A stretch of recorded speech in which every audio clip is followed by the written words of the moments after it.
பாம்பு கடியை விட தேள் கடி வந்து பார்த்தீங்கன்னா உயிர் போகிற அளவுக்கு வலி இருக்கும்.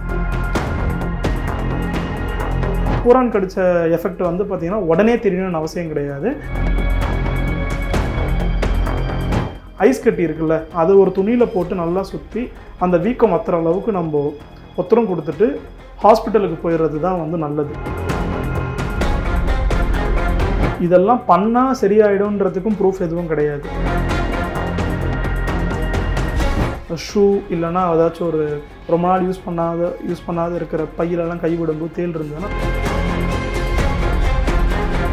ஃபஸ்ட்டு ஐடென்டிஃபிகேஷனே வந்து உங்களுக்கு உயிர் போகிற அளவுக்கு வலி இருக்கும். மழைக்காலம் ஆரம்பிச்சிட்டதுனால தேள், அதுக்கப்புறமா விஷப்பூச்சிகள் எல்லாமே கடிச்சிடுது. ஏதோ கொசு கடிச்சிது அப்படின்னு நினச்ச மாதிரியே சொரிஞ்சிட்டு விட்டுறாங்க. அப்புறமா அது வீங்கிறதோ இல்லை வேறு ஏதாவது அலர்ஜி ரியாக்ஷனோ அந்த மாதிரி ரொம்ப நேரம் கழிச்சு தான் அதோட ரிஃப்ளெக்ஷனே காட்டுது. ஸோ அந்த மாதிரி பண்ணும்போது நம்ம ஃபஸ்ட் எய்டாக என்ன பண்ணலாம் அண்ட் ஹாஸ்பிட்டல் கூட்டிகிட்டு போகிறது எவ்வளோ அவசியம்? இப்போது தேள் பற்றி பார்த்துடலாம் சரிங்களா. இப்போ நம்ம ஊரில் காமனாக இருக்கிறது வந்து பார்த்திங்கன்னா ரெண்டே டைப் ஆஃப் தேள் தான். ஒன்று வந்து கருந்தேல், இன்னொன்று வந்து பார்த்திங்கன்னா செந்தேல் அப்படின்னு சொல்லுவோம், சிகப்பு கலரில் இருக்கும். இப்போது இது ரெண்டுமே வந்து நமக்கு கொட்டும் பொழுது என்ன ஆகும்னா, நமக்கு பாம்பு கடியை விட தேள் கடி வந்து பார்த்திங்கன்னா உயிர் போகிற அளவுக்கு வலி இருக்கும். 2 நாள் 3 நாள் ஆனாலுமே வந்து பார்த்திங்கன்னா வலி வந்து பயங்கரமாக இருக்கும். இப்போ பாம்பு கடினா உடனே ஐடென்டிஃபை பண்ணிடுவாங்க. பட் ஆனால் இப்போ ஷூ இல்லைன்னா ஏதாச்சும் ஒரு ரொம்ப நாள் யூஸ் பண்ணாத இருக்கிற பையிலெல்லாம் கை விடும்போது தேள் இருந்ததுன்னா நம்ம கடிச்சிது நம்ம தெரியாமல் போயிடுச்சுன்னா 2 நாள் கூட விட்டுருக்க கேஸ்லாம் இருக்குது சரிங்களா. ஸோ ஃபஸ்ட்டு ஐடென்டிஃபிகேஷனே வந்து உங்களுக்கு உயிர் போகிற அளவுக்கு வலி இருக்கும். கடித்த இடத்துல வந்து ரத்தம் கட்டின மாதிரி வந்து நல்ல வீக்கம் இருக்கும் சரிங்களா. ஸோ யூஸ்வலாக தேள் கொட்டுது அப்படின்னா தேளோட கொடுக்கு, அதாவது அதோட ஷார்ப் நீடில் மாதிரி இருக்கும் சரிங்களா. அந்த கொடுக்கு வந்து பார்த்திங்கன்னா கொட்டுற இடத்துல மேக்ஸிமம் வந்து இன்ஜெக்ட் பண்ணி விட்டுரும். ஸோ அப்படி நம்ம ஐடென்டிஃபிக்கலாக பார்த்துட்டோம் அப்படின்னா அந்த இடத்துல இருக்க அந்த கொடுக்கை வந்து முதல்ல எடுத்துடணும் சரிங்களா. எடுத்துட்டு அந்த இடத்த வந்து சுத்தமாக நம்ம வாஷ் பண்ணிடணும்.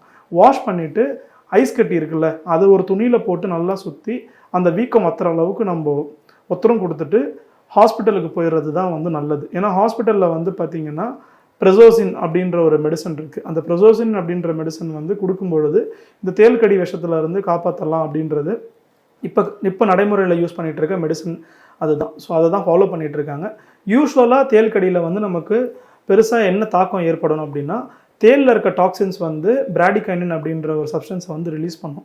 ஸோ அப்படி ரிலீஸ் பண்ணும்பொழுது என்ன ஆகும் அப்படின்னா, அது நம்மளோட ஹார்ட்டில் வந்து டைரெக்டாக வேலை செஞ்சு நம்மளோட ஹார்ட் ரேட்டை வந்து பயங்கரமாக ஆல்ட்ரு பண்ணி விட்டுரும். அப்படி ஹார்ட் ரேட்டை ஆல்ட்ரு பண்ணுறதுனால நமக்கு அதுக்கான காம்ப்ளிகேஷன்ஸை ஃபேஸ் பண்ணுறோம். ஸோ அதுக்கு தான் ப்ரெசோசின் மெடிசன் வந்து நமக்கு யூஸ்ஃபுல்லாக இருக்குது. ஸோ இதுதான் வந்து பார்த்திங்கன்னா நீங்கள் தேள்கடின்னு நீங்கள் ஐடென்டிஃபை பண்ணிட்டீங்கன்னா இப்போ நான் சொன்ன ஸ்டெப்ஸ் எல்லாம் ஃபாலோ பண்ணிவிட்டு நீங்கள் வந்து டாக்டரை போய் பார்த்து அந்த மெடிசன் எடுக்கிறது நல்லது. Okay sir. இப்போ இன்னொன்று கேட்ட மாதிரி விஷப்பூச்சிகள், அதை நம்ம பார்க்க கூட மாட்டோம் எப்படி இருந்துச்சு என்னென்னு. இருட்டிலையோ இல்லாட்டி டக்குன்னு எங்கோ முதுகில் கடிக்கும், தொட்டு பார்த்தோன்னா அந்த பூச்சியே இருக்காது, ஆனால் கடிச்ச எஃபெக்ட் மட்டும் இருக்கும். ஸோ என்ன பூச்சி என்னை கடிச்சிருக்கு அப்படின்னே எனக்கு தெரியல, ஆனால் அங்கே கடிச்சிருக்கு, கொஞ்சம் கொஞ்சமாக வீக்கம் ஏற்படுது, இல்லை வேறு ஏதாவது எனக்கு சிம்டம்ஸ் வருதுன்னா என்ன பண்ணணும்? விஷப்பூச்சிகள்லாம் இப்போ நம்ம ஊரில் காமனாக மழை காலத்தில் வர விஷப்பூச்சிகள் வந்து பார்த்திங்கன்னா ஒன்று வந்து பூரான் சரிங்களா. இன்னொன்று வந்து பார்த்திங்கன்னா நமக்கு இந்த தேனி குளவின்னு சொல்லுவோம், மரங்கள் அதிகமாக இருக்க இடம், செடிகள் அதிகமாக இருக்க இடத்துல. இப்போது பூரான் வந்து பார்த்திங்கன்னா பெரியவங்களுக்கு கடிக்க வருதுன்னா நம்ம யூஸ்வலாக பார்த்துருவோம், நமக்கு தெரிஞ்சிடும். பட் வீட்டில் வந்து பார்த்திங்கன்னா குழந்தைங்கள் இருக்காங்கன்னா குழந்தைங்களுக்கு தான் தெரியாது. யூஸ்வலாக பூரான் கடிக்கிற இடத்துல வந்து என்ன ஆகும்னா அந்த இடம் வந்து செவந்து வீக்கமாகிடும். அதே மாதிரி பூரான் கடித்த எஃபெக்ட் வந்து பார்த்திங்கன்னா உடனே தெரியணும்னு அவசியம் கிடையாது. அது டிலேடு ஹைப்பர் சென்சிட்டிவிட்டி ரியாக்ஷனாக கூட இருக்கலாம். கடித்த சில மணி நேரத்துலையோ இல்லை ஒரு நாள் கழிச்சு கூட வந்து தெரியலாம். ஸோ அதுக்கு வந்து பார்த்திங்கன்னா விஷத்தன்மை பெருசாக இருக்கானா ஐடென்டிஃபைடாக வந்து பார்த்திங்கன்னா இல்லை. ஸோ அதனால் வந்து பார்த்திங்கன்னா பூரான் கடிக்கும் பொழுது நம்ம உடம்புல என்ன நடக்கும் அப்படின்னா, நம்ம உடம்புல ஹிஸ்டமின் அப்படின்ற ஒரு திங் வந்து பார்த்திங்கன்னா ரிலீஸ் ஆகும். அந்த ஹிஸ்டமின் வந்து என்ன பண்ணணும்னா நமக்கு தோலுக்கு கீழே இருக்க மாஸ்டர் செல்ஸை வந்து போய் தூண்டி விட்டுரும்.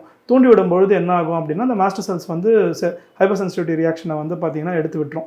ஸோ எடுக்கும்பொழுது தான் வந்து நம்ம உடம்புல வந்து வீக்கம், அரிப்பு, அப்படியே முகம்லாம் வந்து முகம் கடிச்சடெல்லாம் வந்து பொதன்னு வீங்கிறதுன்னு சொல்கிறாங்கல்ல, இது எல்லாமே வந்து பார்த்திங்கன்னா ஹிஸ்டமின் அதிகமாக ரிலீஸ் ஆகி மாஸ்டர் செல்லை வந்து பார்த்திங்கன்னா அதிகமாக செக்ரெட் பண்ண வைக்கிறதுனால வர ஹைப்பர் சென்சிட்டிவிட்டி ரியாக்ஷன். இதுக்கு வந்து பார்த்திங்கன்னா ஆன்டிஹிஸ்டமின் மருந்தும் அதுக்கப்புறம் வந்து ஒரு ஷார்ட் கோர்ஸ் ஆஃப் ஸ்டீராய்ட்ஸும் நம்ம போட்டாலே வந்து மேக்ஸிமம் சரியாயிடும். இது வந்து காமன் டைப்ஸ் ஆஃப் பூரான் இதெல்லாம் கடிச்சதுன்னா, பூரான் பூச்சி எல்லாமே. ஒரு சிலருக்கு வந்து பார்த்திங்கன்னா அனஃபிலாக்சிஸ் வந்துடும். அனஃபிலாக்சிஸ் அப்படின்றது இப்போ நான் சொன்ன மாதிரி ஹைப்பர் சென்சிட்டிவிட்டி ரியாக்ஷன் தான். பட் ஆனால் அதெல்லாம் வந்து பார்த்திங்கன்னா ஃப்ராக்ஷன் ஆஃப் செகண்ட்ஸ்லேருந்து 1 டேக்குள்ளே கம்ப்ளீட்டாக வந்து நம்மளோட வாய், உதடு, கண் இதெல்லாம் வெளிப்படையாக வீங்கி பெருசாகி அதுக்கேற்ற மாதிரி உள்ளேயுமே வந்து பார்த்திங்கன்னா மூச்சு விடுற குழாய், அதுக்கப்புறம் லங்ஸ், இதெல்லாமே வந்து அதிகமாக வீக்கமாகி நீர் சுரக்கிறது.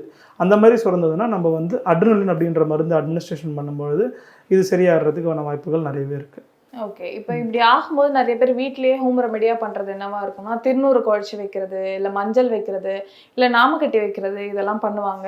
ஸோ ஃபர்ஸ்ட் எய்டாக இதை பண்ணிவிட்டு ஹாஸ்பிட்டல் போகிறது பெட்டர் தானா, இல்லை இது மாதிரிலாம் எதுவும் பண்ணக்கூடாதா சார்? இதெல்லாம் பண்ணால் சரியாயிடும்ன்றதுக்கும் ப்ரூஃப் எதுவும் கிடையாது, சரிங்களா?